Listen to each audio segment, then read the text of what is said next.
दोस्तों नमस्कार।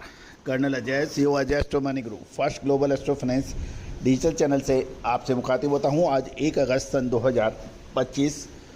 दोस्तों आज के एपिसोड में हम चर्चा करेंगे पाम ऑयल डलियन में तेजी और टैरिफ राहत के चलते मजबूत बंद, लेकिन पाम ऑयल के अंदर साप्ताहिक गिरावट जारी। जानिए पूरी रिपोर्ट विस्तार से। दोस्तों हम लगातार आपको अपडेट देते हैं कि ईडेबल ऑयल, चाहे वो पाम तेल हो, सोया तेल हो, सरसों तेल हो, कैस्टर या मूंगफली तेल हो, इसके ऊपर लगातार अपडेट और विश्लेषण हमने आपको प्रस्तुत किए हैं। दोस्तों गौरतलब है कि पाम तेल लगातार दूसरे सप्ताह गिरावट के साथ बंद हुआ।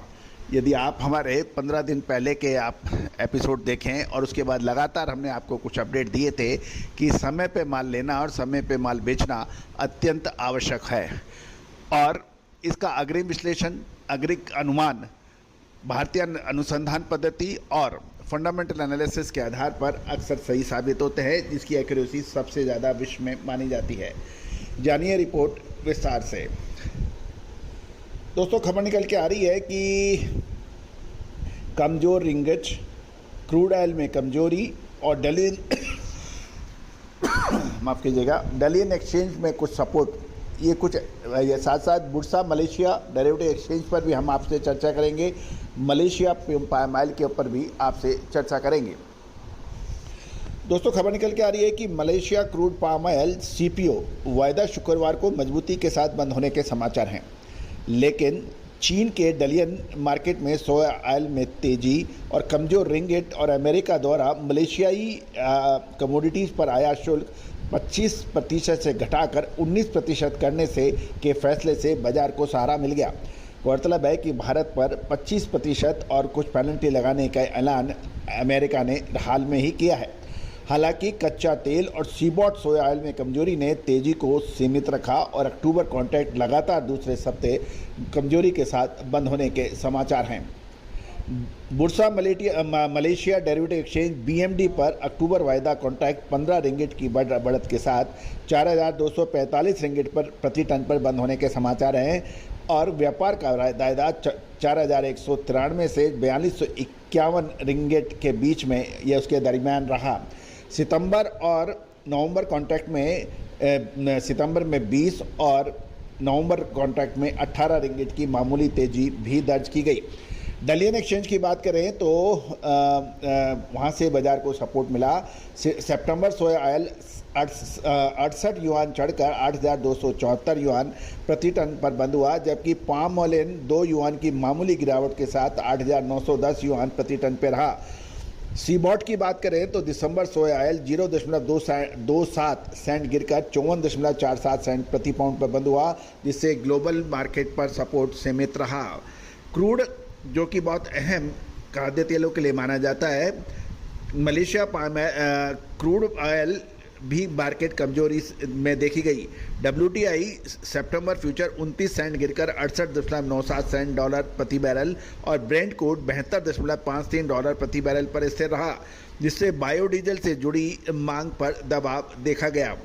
कमजोर रिंगिट से मलेशियन पाम ऑयल को ग्लोबल खरीदारों के लिए सस्ता बनाया, जिससे निर्यात को यानी एक्सपोर्ट को सहारा मिला, और इसके अलावा अमेरिका द्वारा मलेशियन कमोडिटीज़ पर टैरिफ 25% से घटाकर 19% करने के अहम फैसले ने भी हालिया नेगेटिव सेंटीमेंट को कुछ हद तक कम किया और एक्सपोर्ट आउटलुक को बेहतर किया। मलेशिया से सीबॉट सोया तेल और बीएमडी पाम ऑयल के बीच प्राइस स्प्रेड घटकर 208.12 डॉलर प्रति टन रह गया है, जिससे पाम तेल की ग्लोबल कॉम्पिटिटिवनेस तो बनी हुई है, लेकिन मार्जिन दबाव में आ गया है। गौरतलब है कि शुक्रवार को यानी सुधार देखने को मिला, लेकिन साप्ताहिक ट्रेंड कमजोरी रहा।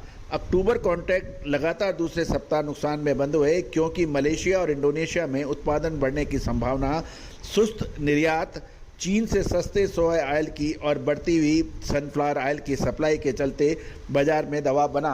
गौरतलब है कि चाइना यानी चीन के पास सोयाबीन की एक्सेस स्टॉक के भी समाचार हैं, जिसके ऊपर हमने आपको एक अपडेट पहले भी दिया था। और गौरतलब है कि चीन, जो कि सोयाबीन और पाम तेल का नेट इंपोर्टर यानी आयातक देश होने के बावजूद भी चीन ने हाल में ही सितंबर टू दिसंबर के बीच में भारत से लगभग 1.5 लाख मेट्रिक टन सोया तेल सप्लाई करने का निर्णय भी किया है।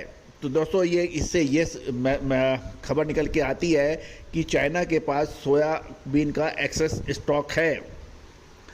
साथ साथ मलेशिया और इंडोनेशिया में उत्पादन बढ़ने की संभावना, सुस्त निर्यात, चीन से सस्ते सोया ऑयल और बढ़ती सनफ्लावर ऑयल की सप्लाई के चलते बाजार पर दबाव है। थाईलैंड द्वारा 3.5 मिलियन टन सरप्लस में से 1.2 million tonne palm oil Bharat को निर्यात की योजना भी रीजनल सप्लाई प्रेशर को बढ़ा रही है।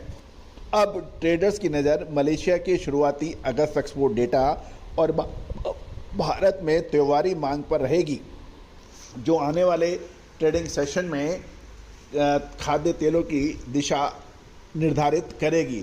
दोस्तों, उम्मीद है कि सभी जानकारियां आपके लिए अहम रहेंगी और कोई भी विशेष जानकारी अग्रिम अपडेट के लिए आप सहयोग राशि अदा कर हमारी रिसर्च के लिए भी आप संपर्क कर सकते हैं। All the very best, good luck, happy trading. Sonakshi की रसोई में आज की स्पेशल गेस्ट है मौसमी चैटर्जी जी। ये जी नहीं, मौसमी आंटी। ओके आंटी मौसमी, तो आज आप क्या बनाएंगी? मैं क्यों बनाऊं? मैं तो गेस्ट हूँ, आप बनाओ, हम खाएंगे। एक्टिंग में तो हिट हो, अब खाना बनाओ सुपर हिट। ठाट से बनाऊंगी खाना, है ना द बेस्ट एवरीडे मसाला।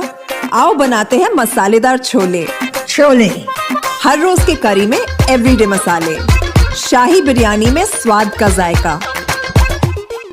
पटल पोस्तो और सर्षे इलिश भापा।